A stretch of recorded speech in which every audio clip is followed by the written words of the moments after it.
Hürmetli vatandaşlık şeyimizi devamlaştırıyoruz. Bugün Çislak 2019 yıl 11. ayının 29. günü haftiga cüme. Endiki mavzumunda Prezident Trump'dan Şangan kanun layihesi imza koyganlığı, Amerika-Cungo Sodi kelişiminin ahırlaşkanlığını körüstüdü. Mavzulu haber 11. ayının 28. günü Birleşmiş Gazete ilan kılındı. Haber mındak başlandı. Amerika Koşmuş Ştatlarının Prezident Trump 27. günü kişiler tekaza bulup kütüp durgan Şangan kişilik hukuk demokratiya kanun layihesi imza koydu. New York Vakit Gazeti mındak görset. Prezident Trump'tan imza koyuşu Amerika-Cungo iki taraf soda sohbetiga buzg'unchilik elib kelishi mumkin. Lekin Prezident Trump'ga bundan boshqa tanlash yo'q edi. Olimlar tahlil qilib mundaq ko'rsatdi. Bu ish intayin muhim bir signal deb tushunilishi kerak. Şangan kanun layihesiga prezidentning imzo qo'yganligini intayin muhim bir ishdan signal deb tushunilishi kerak. Qaraganda Amerika-Cungo soda sohbeti ve sohbetning neticesi tahminen bekitilib bo'ldi. Yani sohbet ahırlaştı, netice bekitilib bo'ldi. Namoyishga aktiv qatnashgan kishilar bu tarafga qatar, her tarafga qatarib Amerikani bu harekatning ichiga so'rab kirishga tirishchanlik ko'rsatgan ve bu orqali Şanganni qutqizib qolmoqchi bo'lgan edi. Amerika'nın kısmen əməldarları Amerika vəziyyətini ehtiyatçılıq bilan gözətishga ehtiyacda. Bununla aralashib qilishdan saqlanish lozim deb tashabbus qilgan. Cungo Kompartiyasi bo'z tashviqot jihatda sabab izlab mundaq ko'rsatdi. Chet el kuchlari namoyishchilarga yordam berib Şangan vaziyatini qalaymiqon qilyotdi. Devlet Meclisi de iki palata birdek Şanganlı kişilik hukuk demokratiya kanun layihesini ma'qullagandan keyin Prezident Trump'a başka tanlash yo'q edi. O cho'qim imzo qo'yishi kerak edi. Prezident Trump'ni samimiy qo'llaydigan bir qism qo'llovchilarmi bu kanun layihasini to'xtatib qo'ymaslik kerak deb ogohlantirgan edi.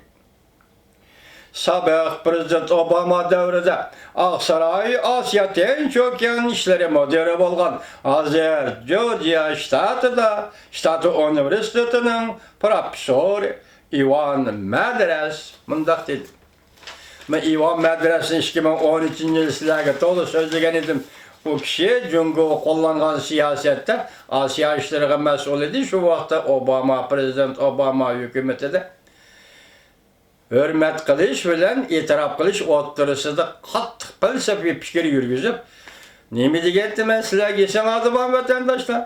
Tibet Şinjan degandek jonajon pand masalasida Jungoning ko'z qarashlarini hurmat qilamiz.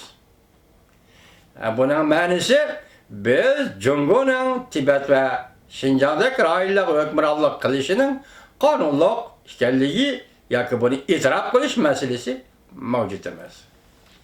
Men shunday e'tirof qilish bilan hurmat qilish to'g'risida men sizlarga Ivan Madrasning so'zlaridan alazal bir oydak so'zlagan edim 2013-yil, 2014-yillar aralıq.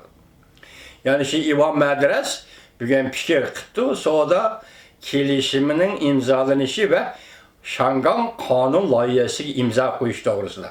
Endi mayadagi jumlalarga diqqat qiling vatandosh.